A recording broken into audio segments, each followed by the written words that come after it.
So I feel like we can all agree that in the world of My Hero Academia, All For One is terrifying. I mean, this is the villain your favorite villain is afraid of. And to me, what makes him this way isn't simply the fact that he is incredibly powerful, but rather the genius used to exert that power.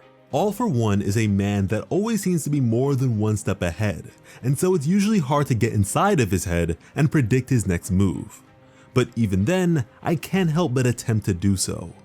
With some of the more recent chapters of the manga and the conclusion of the war arc, All For One's intentions have become more questionable than ever. His provided desires don't seem to inherently align with that which we believed to be the case prior. But even still, there is a method to the madness. At one point, we theorized on this channel that All For One desired for Shigaraki to surpass and kill him. But upon further inspection, perhaps that was too much of a romanticized methodology for such a guy. So let's reevaluate. Now, first and foremost, to truly understand All For One's master plan, we have to take a look at its most important piece, Shigaraki. For some reason or another, Shigaraki is vitally important to All For One to the extent that he would bet his quirk and freedom on his success. Not only that, but we can't forget that he nurtured and prepared the kid for well over a decade, only to further allow Shigaraki to flourish in his absence. But why? Why Shigaraki? Well, I'll tell you this much. It was not a mistake, and it was not by chance. Additionally, I don't believe the sick satisfaction of corrupting Shimura Nana's grandson was the sole reasoning either, but rather the icing on a already crooked cake. Now, All For One has a rather interesting philosophy when it comes to the concept of a villain in this society. As opposed to what is at large an emotionally charged connotation, All For One proposes that the relationship between a person's will and their quirk is the overall stress test that designates villainy, something that we spoke of and theorized with the early days of this channel, in fact. That when an extreme and or violent will is attached to a quirk, or inversely, when an unruly quirk twists a person's will, it causes a volatile imbalance that leads to a radical deviance from the bounds of acceptance within society. And with all this in mind, how do we apply this knowledge to his raising of Shigaraki? Isn't it strange that of all the people he could have found to succeed him, it was the grandson of his once fated foe? Well, this is All For One's design. He created the villain that is Shigaraki Tomorrow by applying both causes for instability. Shimura Nana feared for her family's safety, and All For One is someone that exploits weaknesses, and so eventually he found her descendants. And with this, what he found was a family indirectly broken by his actions. The visceral hatred of Shimura Nana's son towards heroics bred the ideal household for such insurrection, with an unhealthy dose of abuse to top it all off. A restrictive situation that made an otherwise pure-hearted child willing to handle his problems with violence by the example set by his father. So this accounts for the twisted will.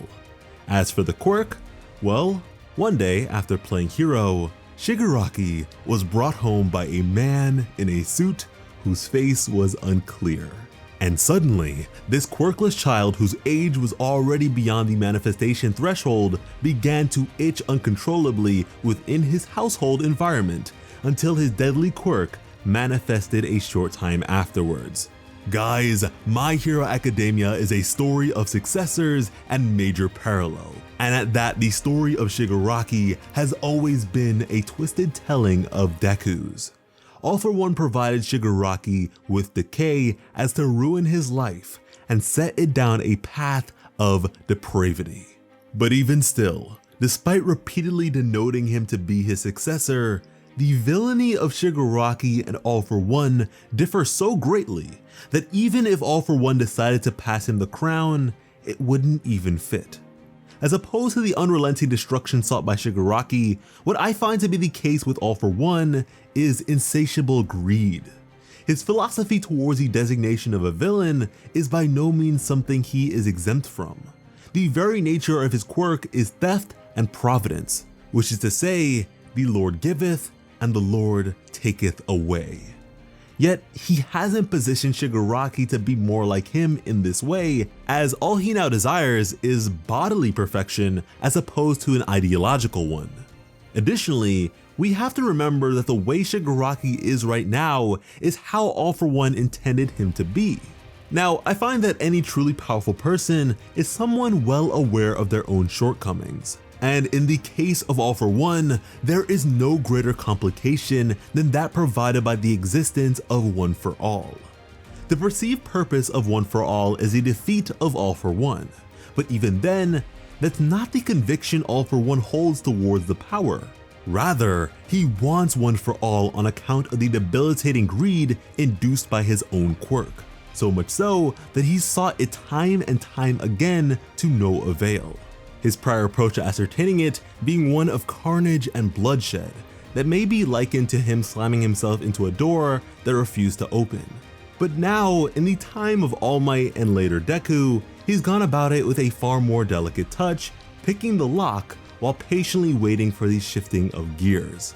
But to put it bluntly, this is not a door All For One can open. It was built to be resilient against him specifically, and so with that, Shigaraki is the key. Remember how I said that him being Shimura Nana's grandson was adding insult to injury? Well, there is a specific merit to such a biological connection. When in the world of One For All during the war, the spirit of All For One served to explain the sort of ghostly phenomenon associated with the power and its previous possessors. That similarly to how organs and cells may house memories to an extent when transplanted, such is the case with quirks, as the individuality of the wielder manifests itself in the form of a consciousness beyond the metaphysical. As someone able to take the quirks of others, All For One possesses the unique ability to interact with such presences. And as the brother of All For One, the first wielder of One For All had a similar power tied to his dormant quirk that was associated with stockpiling or holding power, something inherently related to greed. When Shigaraki was provided with All For One, he saw a whole lot at once, but what stood out to me was the presence of Shimura Nana attempting to hold him back. Now, what differentiates this from the presences of his other family members is the fact that they were nothing more than overblown memories. They simply reiterated prior statements word for word, yet Shimura Nana spoke, despite Shigaraki having never met the woman in his life. And so with that, Shigaraki's biological connection to his late grandmother is the backdoor All For One needed to invade the world of One For All. And although he was able to make his way in, that does not mean he was able to ransack the place outright. No. They still have parameters in place to avoid such a thing. So how does All For One intend to change this beyond what is the readily proposed notion of Shigaraki's perfection? Well, taking into consideration the events that led up to All For One's invasion, and quoting the words of Lariat, the fifth wielder of One For All, when you use this power out of anger, it'll really start working for you. What really matters is controlling your heart. It's okay to get mad. That rage can be the source. This is why All For One has been commending and relishing in Shigaraki's anger and hatred, something that he has been going out of his way to cultivate. This is the force that will bend One For All to his will and issue a hostile takeover. And inversely, this is the force that allows Deku, a character less physically impressive than someone like All Might, to take full advantage of the quirk's power and the blessing of his predecessors. You see, All For One is a villain, and yes, he is greedy, but he is not hateful. He doesn't hate One For All. In fact, it's quite the contrary. He longs for it in relation to his younger brother. And so in place of his own, he seeks to wield and utilize Shigaraki's hatred to bend the power to his will. All For One intends to live on through Shigaraki as a more perfect version of himself. His will is well beyond the bounds of physicality, and after living for so long, it's hard to even consider him human. As expressed by All Might to Deku, the most terrifying villains out there are those who possess powerful convictions, and All For One has become a powerful conviction incarnate. The All for One we saw released from Tartarus is indeed his original self, but not exactly. What he had placed in Shigaraki was not a clone of his quirk, but the original. And so when I refer to him as the spirit of All for One, that isn't to say that he's some 2-bit clone. No, this is the otherworldly existence All for One has longed for, and who he truly regards as his successor. Because the last thing a greedy man desires is to give what is his to someone else. Guys, this has been the master plan of All for One, a subject that has perplexed me for quite some time, and so to have thoroughly broken it down to this extent was certainly a pleasure. And so I really hope you enjoyed the video. Let me know your thoughts on the plausibility of all this in the comments, but bear in mind that nobody on YouTube has been more on point with major My Hero Academia theories than Plot Armor. So if you did enjoy it, go ahead and subscribe to the channel for plenty more of this kind of stuff. And if you'd like to see us cover other series unavailable on the channel, go ahead and check us out on Patreon. Because when it comes to bringing you some of the best My Hero Academia content on the platform, Plot Armor has you covered. As always, I am Slice of Otaku. Thank you all so much for watching and have an awesome day. I love you.